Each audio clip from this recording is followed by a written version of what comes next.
আসসালামু আলাইকুম। ইমন গাজী বলছি। তো সে সমস্ত ভাই, অভিভাবক আপনারা কোথায়?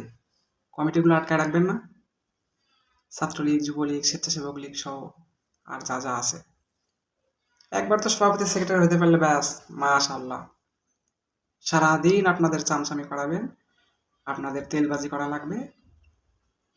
তো কোন আশায়? যাতে আপনারা একটা কমিটিতে একটা পরিচয় দেন। দিন শেষে একটা পরিচয় নিয়ে যাতে বাসায় বলতে পারি যে বছরের পর বছর পড়াশোনা নষ্ট করে, অর্থ নষ্ট করে, সময় নষ্ট করে এই যে ছোট্ট একটা পরিচয় পেয়েছি।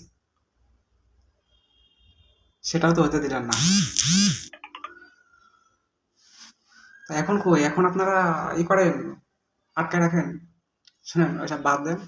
যাই হোক, আপনারা যারা স্ব পদে এখনো বহাল আছেন, থেকে বিভিন্ন দেশে পালিয়ে আছেন বা দেশে কোনো গর্তে লুকিয়ে আছেন, আপনাদের কাছে আমি সবিনয় অনুরোধ করছি, আপনারা ফেসবুকের ফেসবুক পোস্টের মাধ্যমে হোক বা ফোন কলের মাধ্যমে কাউকে জানিয়ে দিয়ে হোক, আপনারা পদত্যাগ করেন।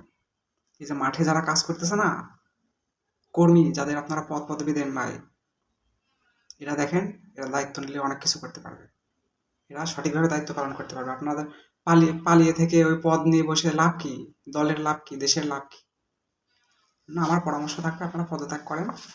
আর মাঠে যারা কাজ করছে তাদের দায়িত্ব বুঝিয়ে দেন। দায়িত্ব বুঝিয়ে দেন আপনার কেউ না, আপনারা পদত্যাগ করেন। দায়িত্ব কীভাবে বুঝিয়ে নিতে হয় সেটা কর্মীরা ভালো করে জানে। হ্যাঁ, এই সমস্ত চিটারি বাটপারি এগুলো বাদ দেন। অনেক অনেক করেছেন, যা খাইছেন খাইছেন। মন থেকে আমরা আপনাদের ক্ষমা করে দিলাম। হ্যাঁ, বাংলাদেশের ইতিহাসে প্রথম যে দল ক্ষমতা নিয়ে এরকম একটা ক্রাইসিস মুহূর্তে বাংলাদেশ ছাত্রলীগের সভাপতি সেক্রেটারি দেশের বাইরে, বিভিন্ন জেলার সভাপতি সেক্রেটারি দেশের বাইরে, তারা কোনো কাজে নাই, মাঠে নাই। কিছু কিছু আছে মুজিব আদর্শে, বেশিরভাগই বাইরে সবাই। আর বাবা, তাহলে ছাত্র নেতা কাকে বলে? আপনি আন্দোলন করবেন, জেল খাটবেন, মার খাবেন, মার দেবেন, একে বলে ছাত্র নেতা?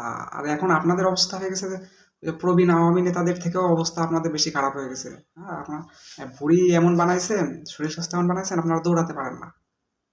এমন নেশা করেছেন যে মাথায় আর কাজ করে না। আচ্ছা, সেদিন নেই, এখন রাজপথের খেলা, রাজপথের আন্দোলন সংগ্রামের খেলা। এই জন্য আমি বলতে চাই, আপনারা সম্মান থাকতে থাকতে আপনারা বিদায় নেন।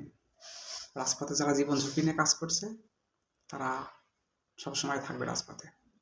আশা করি বুঝতে পারছেন। ভালো থাকবেন।